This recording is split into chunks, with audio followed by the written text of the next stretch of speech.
बारिश में गरीब की झोपड़ी। बाहर तो बहुत तेज बारिश हो रही है। अब मैं मजदूरी कैसे करने जाऊंगा। बाबा, आप रुक जाइए, मौसम बहुत ज्यादा खराब है। मुझे तो समझ नहीं आ रहा, ये दिन पर दिन मौसम खराब होता जा रहा है। अगर ऐसे ही चलता रहा तो मजदूरी नहीं कर पाऊंगा और घर में खाने को एक दाना तक नहीं आ पाएगा। तभी बहुत तेज आंधी तूफान चलता है।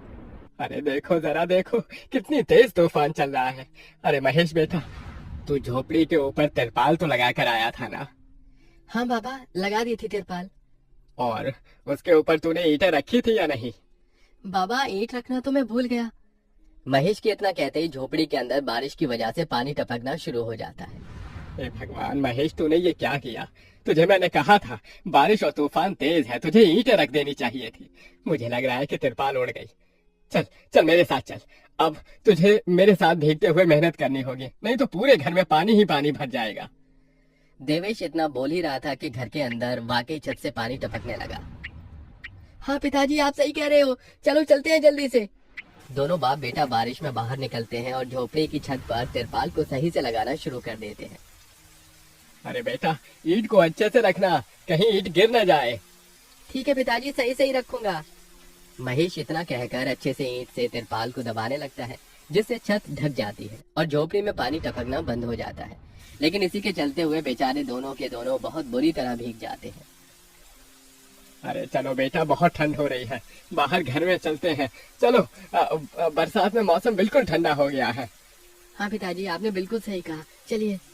जब दोनों बाप बेटा घर के अंदर आ जाते हैं तो मेघा उन्हें सूखा कपड़ा देती है और अपना शरीर पोंछने के लिए कहती है। आप लोग अपना शरीर पोंछ लो और सूखे कपड़े पहन लो, नहीं तो ठंड लग सकती है। मेघा के दिए हुए कपड़े दोनों पहन लेते हैं। तभी बीमार शकुंतला बिस्तर पर पड़ी हुई मेघा से कहती है। अरे बेटे, तूने खाने के लिए कुछ बनाया नहीं? माँ, मैं बारिश के रुकने का इंतजार कर रही हूँ। घर के अंदर खाना कैसे बनाऊंगी? सारे में धुआं ही धुआं हो जाएगा। मेरी दवाई का समय हो गया है और मुझे भूख भी लग रही है। ठीक है माँ, मैं कुछ करती हूँ। मेघा अपने सिर पर एक सफेद कट्टा रखकर बारिश से बचते हुए बाहर से कुछ ईंटें लाकर घर के अंदर ही छोटा सा चूल्हा बना लेती है और उसी पर खाना बनाना शुरू करती है। अरे बेटी, पूरे घर में धुआं ही धुआं हो गया है। पिताजी, खाना बनाना भी तो बहुत जरूरी था। मेघा जैसे तैसे करके जल्दी जल्दी खाना बना लेती है। वो खाने में नमक मिर्च वाले चावल ही बना पाती है। माँ, माँ उठो, ये लोग खाना खा लो। शकुंतला मेघा के हाथों से खाना खाती है। शकुंतला के पूरे शरीर को पैरालाइज हुआ था, जिसके कारण ना तो वो हिल सकती थी और ना ही वो उठ सकती थी। मेरी प्यारी बेटी, इतनी कम उम्र में तेरे ऊपर कितनी जिम्मेदारी आ गई। हम गरीबों का कुछ नहीं हो सकता है। इस गरीब झोपड़ी के अंदर हम कैसे कैसे दिन देखते हैं। कोई बात नहीं माँ, बच्चे समय के अनुसार बड़े होते हैं, लेकिन मैं समय से पहले बड़ी हो गई हूँ। आपको तो खुश होना चाहिए। मैं तो इस कदर लाचार हो गई हूँ कि तेरे सर पर हाथ रखकर तुझे आशीर्वाद भी नहीं दे सकती बेटा। शकुंतला की आंखों से आंसू निकल रहे थे। मेघा उसके आंसू पोंछकर अपनी माँ को हौसला देती है, जिसके बाद वो अपने भाई और पिता के साथ बैठकर खाना खाती है। बारिश होती ही रहती है, लेकिन बारिश रुकने का नाम ही नहीं लेती। खाना खाकर वो सभी सो जाते हैं। आधी रात के समय जिस तरफ शकुंतला का बिस्तर होता है, वहाँ पर पानी टपकना शुरू हो जाता है। अरे ये क्या, पानी टपक रहा है। मेघा, मेघा, लगता है सो गई। अब मैं क्या करूं? ये पानी तो धीरे धीरे टपकता ही जा रहा है। शकुंतला रात भर अपने ऊपर टपकते हुए पानी को ऐसे ही झेलती रहती है, जिसकी वजह से सुबह तक उसके पूरे शरीर में बुखार फैल जाता है। अरे अरे ये क्या माँ, आपको तो बहुत ही बुखार हो गया है। रात भर ये झोपड़ी की छत टपकती ही रही। मैंने तुम्हें उठाने की कोशिश की, लेकिन तुम्हारे तक आवाज नहीं गई।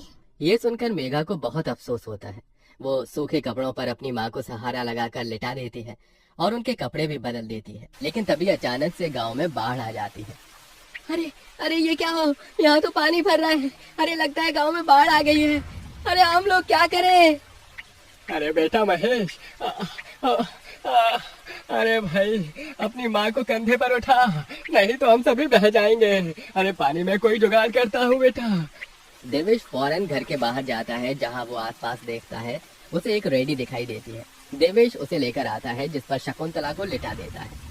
अरे चारों तरफ पानी ही पानी हो रहा है, हमें अब यहाँ से जाना होगा, नहीं तो पानी में हम डूब जाएंगे।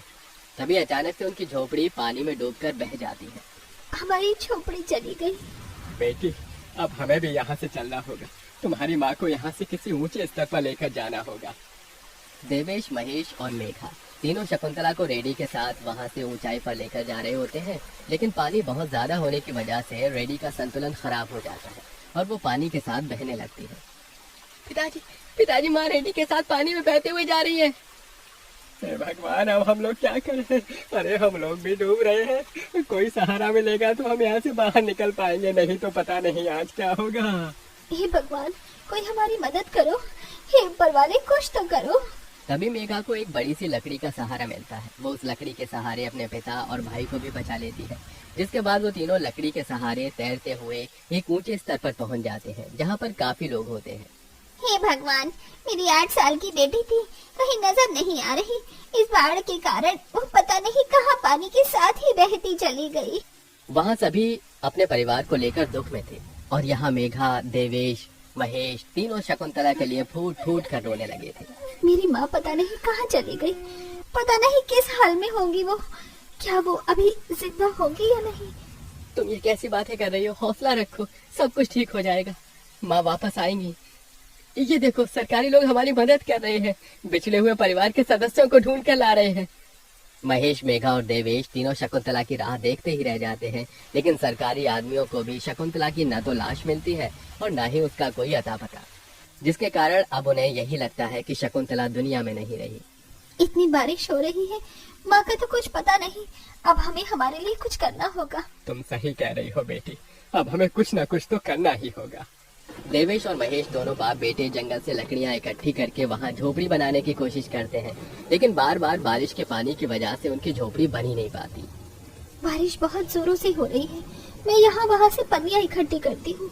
मेघा पन्नियां इकट्ठा करती है और उन्हें जोड़कर तैयार करती है, जिसे वो अपने पिता और भाई के ऊपर रखकर उन्हें बारिश से बचाने की कोशिश करती है। और इसी के चलते महेश और देवेश झोपड़ी बना लेते हैं और उसमें वो सब रहने लगते हैं। चलो, हमने जैसे तैसे करके अपने लिए मजबूत झोपड़ी तो बना ली। काश माँ और मिल जाती तो अच्छा होता। मेघा अफसोस करते हुए रो रही थी कि तभी उसे झोपड़ी के बाहर से अपनी माँ की आवाज आती है। मेघा, महेश, कहाँ हो तुम दोनों? मेरे बच्चों, कहाँ हो तुम दोनों? मेघा, ये तो माँ की आवाज है। मेघा जैसे ही झोपड़ी के बाहर आती है, वो बारिश में भीगते हुए अपनी माँ को खुद अपने पैरों पर चलकर आते हुए देखती है। माँ, आप चल सकती हो, आप हिल सकती हो, आप खड़ी हो सकती हो। ये सब कैसे हुआ? ये तो एक चमत्कार है। बहते बहते पता नहीं मैं कहाँ पहुँच गई थी और बेहोश हो गई थी। जब होश आया तो हाथ पैर अपने आप काम करने लगे थे। फिर तो मैं ढूंढते हुए यहाँ तक आ गई। ये भगवान का चमत्कार ही था। हमारी झोपड़ी भी टूट गई। भाई और पिताजी ने दोबारा झोपड़ी बनाई है और इस बार बहुत मजबूत झोपड़ी है। एक बूंद भी नहीं आ रहा अपनी झोपड़ी के अंदर। माँ, चलो हम सब एक साथ पहले की तरह रहेंगे। शकुंतला को सही सलामत देखकर महेश और देवेश दोनों बहुत खुश होते हैं। वो सभी एक दूसरे को गले से लगा लेते हैं। इस तरह बारिश में भी गरीब की झोपड़ी उनके काम आती है और वो उसी में अपना गुजारा करते हैं। बरसात खत्म होने के बाद महेश और देवेश दोनों मिलकर काम करते हैं और पैसे जोड़कर अपने लिए पक्का मकान बना लेते हैं, जिसके चलते अब शकुंतला भी अमीर घर की कोठियों में काम करके कुछ पैसे जोड़ती है और धीरे धीरे घर की परेशानियों को खत्म कर देती है। अब वो सभी एक साथ खुशी खुशी रहने लगते हैं।